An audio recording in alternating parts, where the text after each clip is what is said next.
आज हम लोग बात करने जा रहे हैं कि हा मीम ऐन सीन काफ जो कुरान में हरूफ मुक़त्तआत है उसका क्या राज है और वो किस जगह पे कुरान में आया और उसका क्या रिलेशन है कायम आले मोहम्मद साहिबुज़्ज़मान इमाम ज़मान इमाम मेहदी अलैहिस्सलाम के ज़हूर से क्या रिलेशन है, इमाम की उम्र से क्या रिलेशन है। ये बात जो है वो रिवायतों में साफ तौर पर आई। ये वाली रिवायत मैंने इतनी रेयर है, इतनी रेयरेस्ट ऑफ द रेयर है कि कहीं पर भी पढ़ी नहीं जाती। आखिर रिवायत क्या है, इन सब पे बात करने जा रहे हैं, इन खास हुरूफ मुक़त्तआत के ऊपर आखिर ये क्या बात है, इन सब पे बात करने जा रहे हैं। आप वीडियो देखते हम लोग इसमें देखो सामने पर्दा उठा कर आ गए हैदर, अली का जो अली है वो मेहदी जो वली है, जो अव्वल आखिरी है उसी की खुसरवी है, वो है ज़हरा का दिलबर।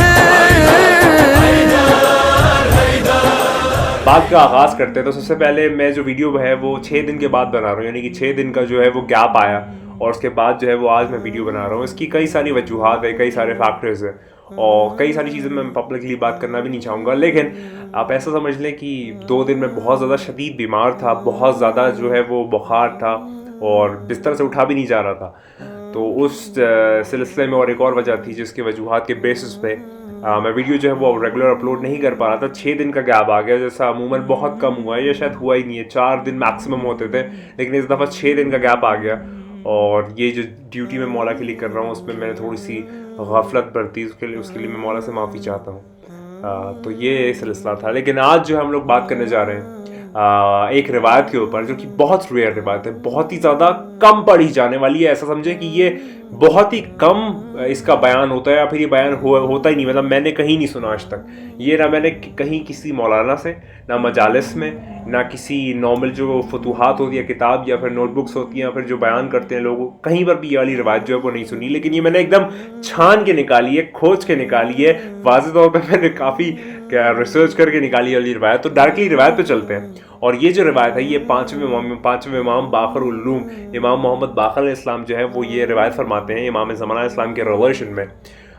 तो पहले मैं आप पे बात कर देता हूँ। नॉर्मली कुछ लोग जो है अगर वो नहीं जानते कि हुरूफ मुक़त्तआत होते हैं, अगर हुरूफ मुक़त्तआत की बात करें जो कि कुरान में मौजूद हैं तो उसके कहते हैं डिसजॉइंट लेटर्स, यानी कि वो हुरूफ जिसको अलग अलग करके पढ़ा जाए, वो लेटर्स जिसको अलग अलग करके पढ़ा जाए।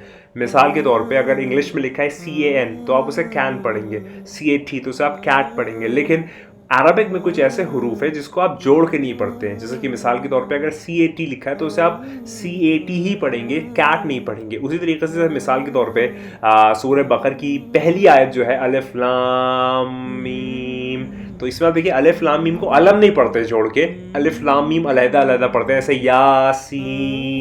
यासीन को यस नहीं पढ़ देते या यीस नहीं पढ़ देते, यासीन ही पढ़ते हैं। और इसी तरीके से बहुत सारे हरूफ मुक़त्तआत जो है वो कुरान में मौजूद है, जिनमें से एक जो है वो है हा मीम ऐन सीन काफ।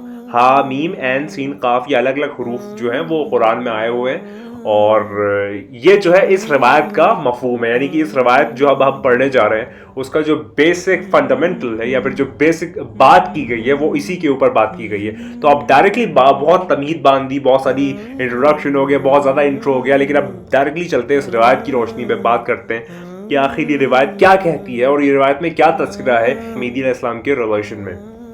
तो 5वें में हम फरमाते हैं कि हा मीम ऐन सीन काफ जो है वो न्यूमेरिकल इक्विवेलेंट है साहिबुज़्ज़मान की उम्र के, यानी कि मेरे मौला की जो उम्र है वो जो है हा मीम ऐन सीन काफ, अगर आप इन सारों को ऐड कर दें तो ये इक्वल आता है मेरे मौला के उम्र के। ठीक है, मैंने अभी कैलकुलेट करके देखा नहीं है, वो मैं आपके ऊपर छोड़ता हूँ, इंशाल्लाह फिर अगली वीडियो में हम लोग इस पर बात कर सकते हैं। लेकिन फिलहाल के तौर पे हा मीम ऐन सीन काफ, अगर आप इसका न्यूमरोलॉजी के हिसाब से इसका अगर आप अबजद निकालें, सबका जोड़ के अबजद निकालें तो वो जो भी आता है वो साहिबुज़्ज़मान की उम्र के इक्विवेलेंट है, ऐसा इस रिवायत की रोशनी में आता है। पहली चीज़। दूसरी चीज़ में आती है कि जो काफ है, यानी कि हा मीम ऐन सीन काफ में जो आखिरी काफ आता है वो जो है एक पहाड़ है हरे एमरल्ड का। जो एमरल्ड एक पत्थर होता है, हरा एमरल्ड जो है वो एक पहाड़ है, काफ हरे रंग का एक एमरल्ड है, उसका पहाड़ है और जो घेरे हुए है दुनिया को और उसकी जो हरियाली है वो आसमानों में विजिबल है। यानी कि जो हा मीम ऐन सीन काफ है, इसको अगर आप अबजद निकालें इसका तो वो इक्विवेलेंट है मौला के उम्र के। और अगला आया कि इसमें हा मीम ऐन सीन काफ में जो आखिरी काफ है वो काफ जो है वो एक हरे रंग का पहाड़ है, एक कोई बहुत ज़्यादा नायाब पत्थरों का पहाड़ है, एमरल्ड कहा गया है यहाँ पे। वो पहाड़ है जो कि दुनिया को ऐसे सराउंड किए हुए है, दुनिया को घेरे हुए है। और दुनिया में जो ऊपर थोड़ी हरियाली नज़र आती है ना, वो उसके वजह से होती है। आसमानों में जो हरियाली आपको नज़र आती है। और उसके बाद यहाँ पर आता है आगे कि ये जो नॉलेज है, यानी कि जिस चीज़ जो सारी की सारी नॉलेज है, या फिर जो कुछ इल्म है, या फिर जो कुल इल्म है, ये जो पूरा मुकम्मल इल्म है, वो सारा का सारा मौजूद है एन सीन काफ में। एन सीन काफ में जितनी भी नॉलेज है दुनिया की, जितना भी कुछ नॉलेज एग्जिस्ट करती है, वो सारी की सारी एन सीन काफ में मौजूद है। यहाँ पर ये वाली रिवायत आती है। इसको मैं फिर से थोड़ा सा एक्सप्लेन करने की कोशिश करता हूँ कि हा मीम एन सीन काफ, ये जो हुरूफ मुक़त्तियात है, इसका अगर आप न्यूमरोलॉजिकल या फिर आप अबजद का कैलकुलेशन करें और इसकी जो वैल्यू निकालें, तो वो है साहिब-उज़-ज़मान के उम्र के इक्वल। हम लोग निकाल के देखेंगे इंशाल्लाह। मैं आप भी देखिएगा, मैं भी देखूंगा, फिर बताऊंगा अगली वीडियो में। और जो काफ है इसमें, वो एक हरे रंग का पहाड़ है जो कि दुनिया को सराउंड किए हुए है, दुनिया को घेरे हुए है। और उसकी जो हरियाली है वो आसमानों में नुमाया होती है, आसमानों में विजिबल होती है। और जो कुछ भी इल्म है या जो कुछ भी नॉलेज है, वो एग्जिस्ट करती है एन सीन काफ में। तो ये जो रिवायत है काफ़ी 4 सतर की 4 लाइन्स की है ये, लेकिन बहुत अपने आप में बड़ी बात कहती है, बहुत अपने आप में एक ऐसी बात कह रही है जो कि नॉर्मली बयान की नहीं जाती। 5वें इमाम बाक़रुल उलूम जो है वो ये वाली बात फरमाते हैं। तो चले मैं ट्राई करता हूँ कैलकुलेट करने की हा मीम एन सीन काफ की वैल्यूज़, और फिर देखते हैं कि क्या बनता है ना।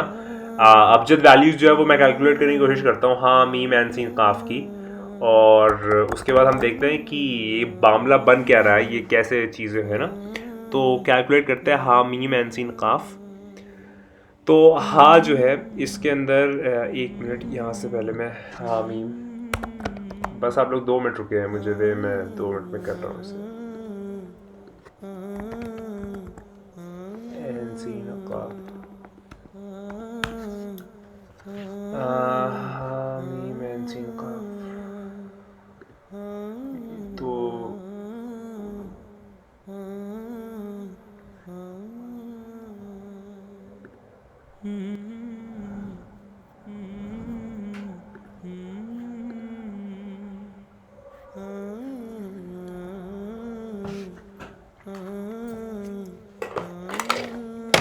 मैं कैलकुलेट करता हूँ, फिर आपको बताता हूँ। मैं सोच रहा हूँ कि एकदम इसको अच्छे से कैलकुलेट कर लूँ ताकि इसमें कोई शक शुबा ना रह जाए और प्रॉब्लम ना हो बाद में। तो ये है आपका हा मीम एन सीन काफ। तो यहाँ पर हम लोग अबजद की वैल्यूज जो है वो ऐड अप करते जाते हैं और फिर उस पर ऐड करते हैं। तो हा की हमारी जो वैल्यू है वो है 8, मीम की है 40, आइन की है, एन कहाँ गया हमारा, एन की है 70, सीन की होती है 60 और काफ की होती है 100। ठीक है,